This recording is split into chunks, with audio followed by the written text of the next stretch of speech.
Welcome to ACN, the Liberation TV of Ambazonia.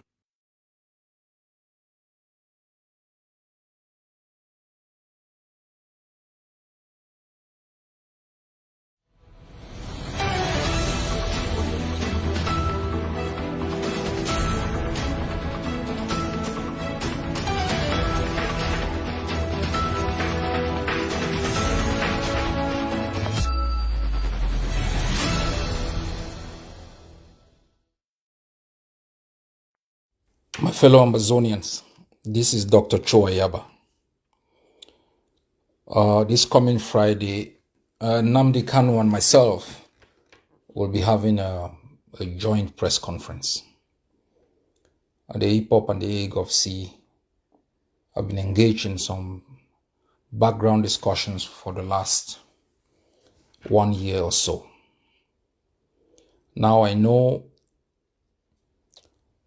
our people are always jittery when we engage in alliances. But I want to assure each and every one of you that in every alliance that we engage in, we do our homework.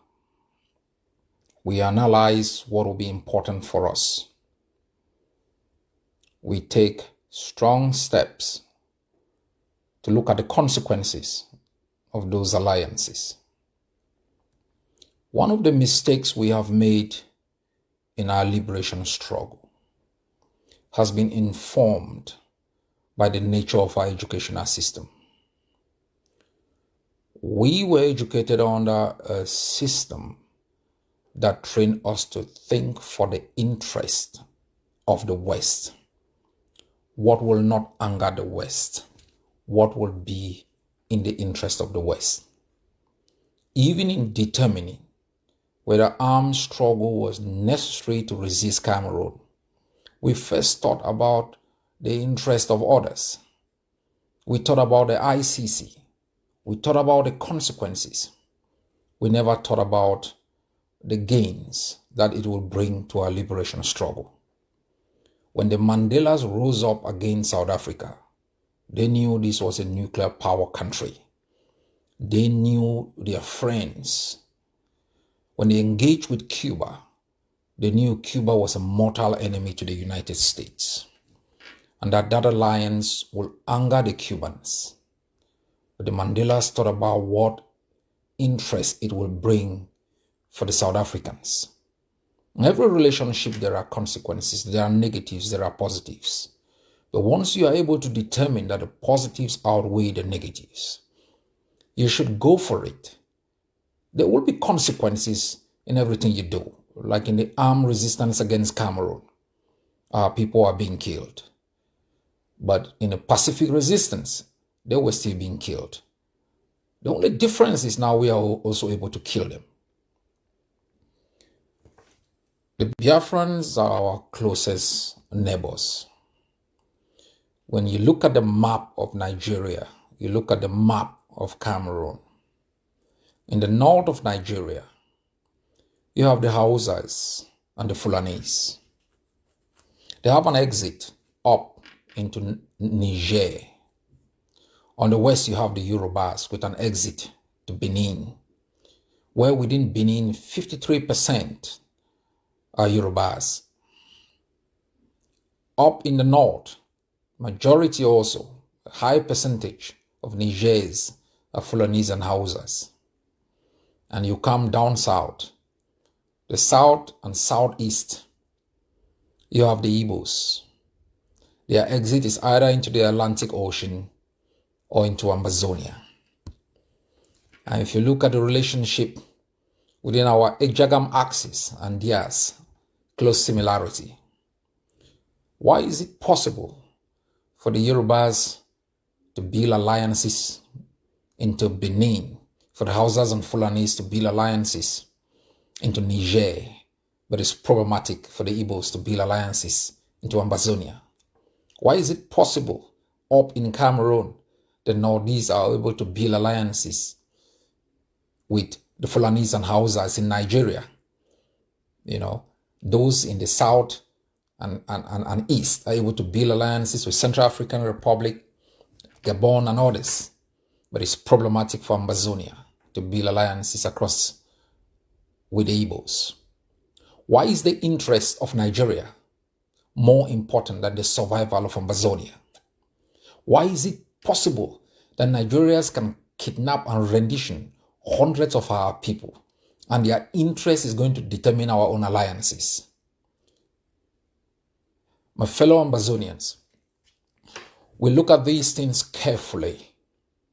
And I think in my last 4 years as leader of the AGovC, we must take a radical approach in our liberation struggle. For 4 years, our people have been murdered. We have waited and watched the United Nations use words like "we are concerned." We have watched the ICC bogged down by procedural issues while genocide is unfolding in the full glare of the international system. Those we have thought could support us are showing concern without any real action against their partner in crime in Yaoundé. If we want to be free, we must depart from the conformity, the normalcy that informs our liberation ideology, and develop an own ideology that, with a radical departure from the marketization and liberalization stance that promotes the agenda of others over ours. The stability of the Gulf of Guinea cannot be built on the basis of injustice. It cannot be built on the basis of exploitation, rape, repression of the rights of people over the interests of foreign multinationals. We don't seek to attack anyone. In our struggle for liberation, we don't seek to stop other peoples from fighting for their right to exist. We seek to protect ourselves. It's a right to self-preservation. As well as I know, the Biafrans have never stopped the Yorubas. Ambazonia, Biafra, and Yoruba are all members of UMPO. The Biafrans have never stopped the Yorubas. They've never stopped the Fulanis and Hausas to seek their right to self-determination. As I know, they only seek to preserve their own right to exist in their own neighborhood. And I think Ambazonia must seek alliances with nations and peoples who further their aspirations to be free from the rapacious policies of Cameroon and its external allies. That's what we must do. There are consequences in everything you do, good or bad. In our struggle to be free, we have weighed the options.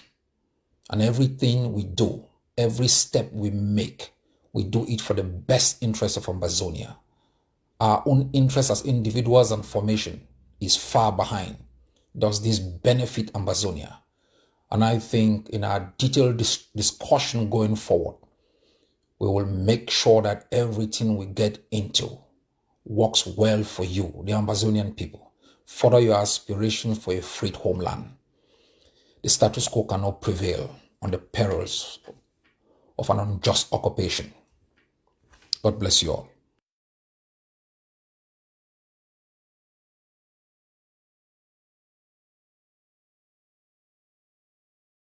Welcome to ACN, the Liberation TV of Ambazonia.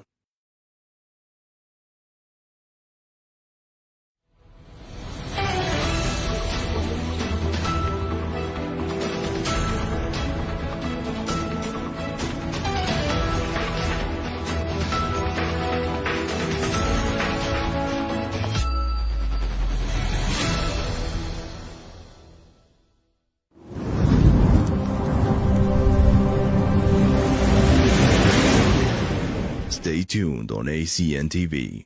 We will be right back.